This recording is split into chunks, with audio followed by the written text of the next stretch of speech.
the backdrop is the Pacific Ocean and the Del Mar racetrack, but we have something sort of in the middle of the country on our minds this weekend, the Bluegrass Stakes in Kentucky. And Terry, if you could just kind of describe what it's like to be back in this race. We've run it a few times. I'm not sure we've run in it with a better horse, though, with a horse that had a better chance. I don't think we have. But now, so the first time we ran it was 2002. We didn't run very well. We were a long shot.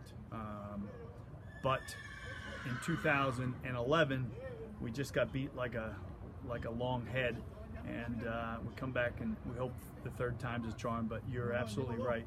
We haven't gone to the Bluegrass with a better shot than we have with this colt, Kentucky. What does it mean for not just you, who've been lucky enough to win Grade 1s and win a Kentucky Derby, but what if you could place your experiences of emotions in the minds of all the partners? What should they know about what's about ready to take place this weekend?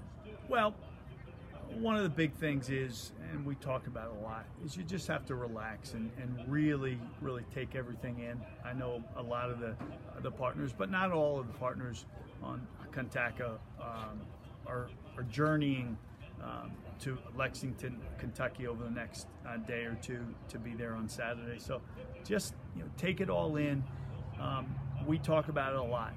The number of people and the amount of money that's spent at the weanling to breed horses, to buy weanlings, to buy yearlings, to buy 2-year-olds, and to buy horses off the racetrack to get to this point. And there are, across the country, there are 25 horses, 3-year-old colts that are trying to take that next step to get to the Kentucky Derby. And we're one of those 25 now, and we might not run well enough. I think we will. I think we're going to get to the Derby with this colt, but it's been a great ride, and we just hope that we take the next step, and it's an exhilarating experience, and I just hope everybody takes advantage of it and really looks at and takes in the adrenaline and the excitement and the prestige of being a very legitimate shot in a race like the Bluegrass Stakes. With a horse like Kentucky on the precipice, and Coach Rock's already in our pocket and on our way to the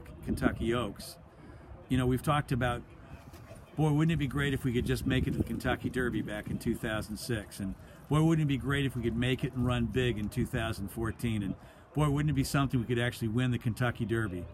Wouldn't it be something if we could win the Kentucky Oaks and the Kentucky Derby? Yeah, it would be. That'd be pretty cool, and I don't think anybody's ever done it.